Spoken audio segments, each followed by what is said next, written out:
Chile, 20 de diciembre de 2025. Hoy vamos a explorar una serie de decisiones que, juntas, nos dibujan un mapa de cómo funciona el Estado. Sí. Desde una sentencia clave del Tribunal Constitucional que frena parte de la ley de presupuestos, Sí. hasta la creación de una nueva división para emergencias sanitarias. Y también cosas que nos tocan más de cerca. Exacto. Analizaremos la increíblemente detallada fórmula para calcular las tarifas del agua. ¿Qué pasa cuando el gobierno decide eliminar más de 1000 archivadores de documentos y hasta nuevas reglas para el personal de seguridad privada? Veremos cómo todo esto, que a primera vista parece no tener conexión, En realidad nos muestra los controles y contrapesos del poder, la respuesta a crisis pasadas y futuras, y la regulación que afecta la vida de todos los días. Comencemos entonces por el tema que parece tener más peso institucional. El del Tribunal Constitucional. Sí, el TC acaba de declarar inconstitucional una parte de la Ley de Presupuestos para 2026. Entiendo la idea general, pero ¿qué pasó aquí exactamente? ¿Fue un simple error? No, es mucho más que un error técnico. Esto va al corazón de cómo se debe legislar. A ver. La Constitución dice que cada ley tiene que tener un propósito claro, sus ideas matrices, y la Ley de Presupuestos tiene un fin súper específico: autorizar los gastos del Estado para el año. Y punto. O sea, no es una especie de bolsa donde se puedan meter otras cosas. Exacto. No es una bolsa de sorpresas para modificar otras leyes que no tienen nada que ver. Y aquí es donde se pone interesante, porque el artículo que anularon, el 52, no tenía que ver con plata, sino con medio ambiente. Precisamente. Estaba modificando la ley que creó el Servicio de Biodiversidad y Áreas Protegidas. El Tribunal Constitucional básicamente dijo: a ver, esto es un desorden. Estaban, como se dice, metiendo un gol. Usando la ley de presupuesto como un caballo de Troya. Tal cual. La Ley de Biodiversidad ya tenía su propio mecanismo para incorporar los sitios prioritarios antiguos al nuevo sistema.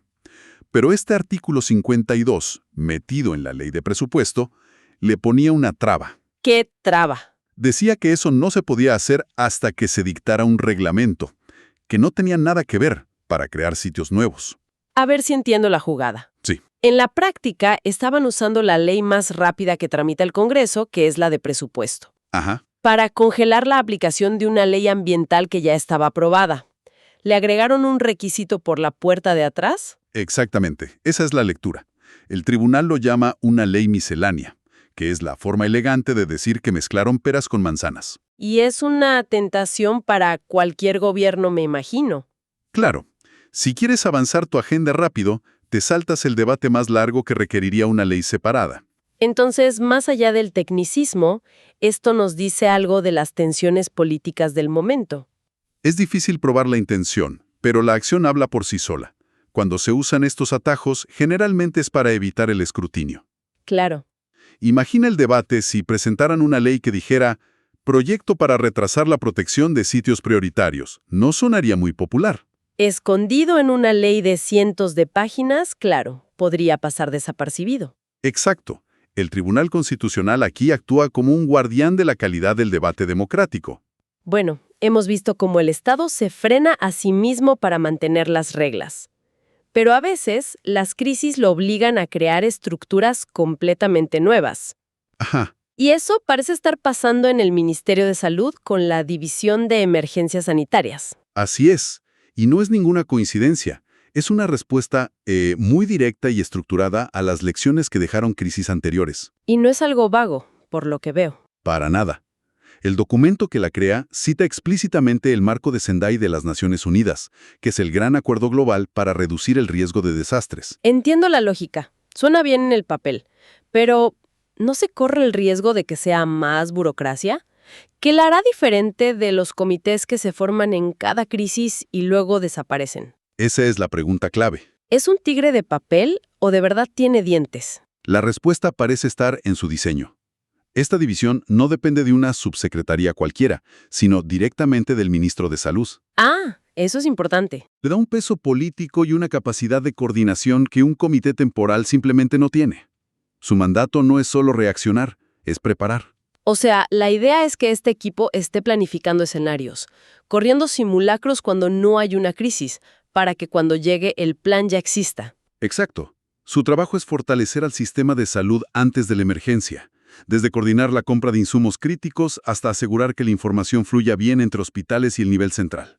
Es un cambio de mentalidad. Es pasar de la improvisación heroica, que vemos siempre, a la preparación sistemática. Un cambio profundo. Hemos visto al Estado preparándose para grandes crisis, pero su rol más constante es regular lo cotidiano. ¿Sí? Y pocas cosas más cotidianas que abrir la llave del agua, sin saber la maquinaria económica que hay detrás.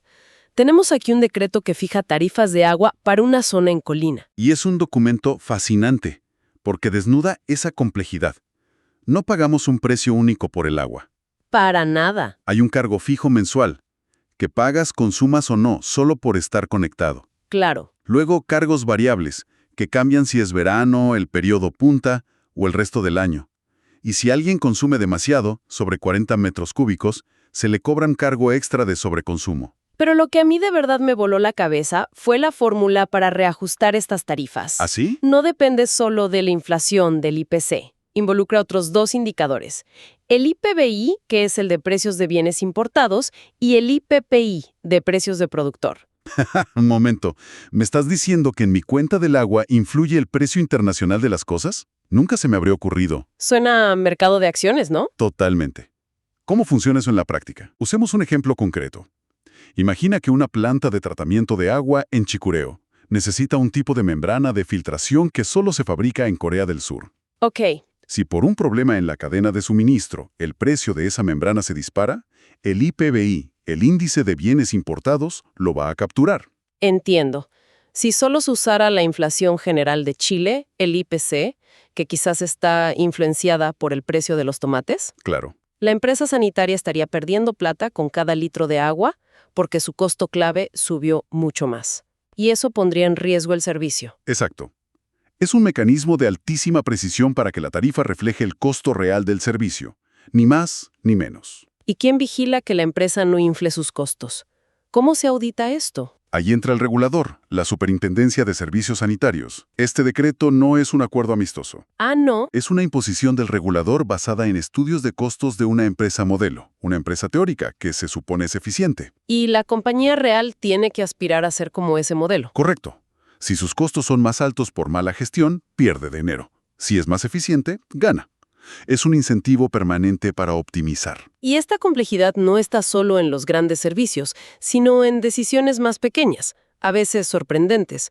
Por ejemplo, una resolución del Ministerio de las Culturas que autoriza a la aduana a eliminar 1.257 archivadores. A primera vista, suena a limpieza de primavera burocrática. Claro, vamos a hacer espacio, pero me pregunto, ¿hay algún riesgo? ¿Cómo se decide qué es valor histórico y qué es, básicamente, papel viejo? Esa es la tensión fundamental en cualquier archivo del mundo. Me imagino. El Archivo Nacional es el árbitro aquí. Y su evaluación no se basa solo en la antigüedad.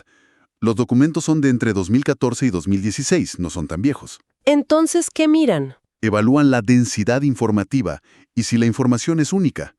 Mucho de lo que se va a eliminar son declaraciones de ingreso, manifiestos de carga, documentos operacionales. O sea, la información relevante probablemente ya está en bases de datos. Exactamente. Se prioriza conservar los resúmenes, los datos consolidados, antes que cada papel individual. Conservarlo todo es imposible y haría inútiles los archivos. Sería como guardar cada borrador de un libro en vez de la versión final. Tal cual. Ahora, existe el riesgo de que en 50 años un historiador diga, justo ahí estaba la clave de algo. El riesgo, aunque sea mínimo, siempre existe, pero es una gestión de riesgos calculada. De la memoria histórica a la seguridad del día a día. Hay una resolución que interpreta un requisito para los guardias privados, la educación media. Sí. La ley pide tenerla completa o su equivalente.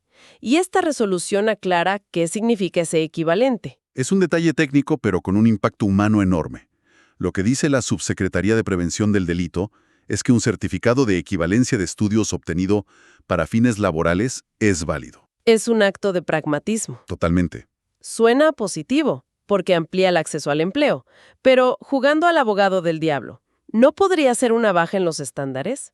Hablamos de seguridad, un rol de alta responsabilidad. Es una pregunta súper válida. Y la clave está en que no es un atajo ni un perdón. Ah, ¿no? No. El sistema de equivalencia para fines laborales que administra el Ministerio de Educación no es un regalo. Implica un proceso de evaluación. Ok. La persona debe demostrar que posee las competencias y conocimientos equivalentes. Reconoce que se puede aprender y desarrollar criterio fuera del aula tradicional. Es decir, no se está perdonando el requisito, se está validando una vía alternativa para cumplirlo. Correcto. Es una modernización.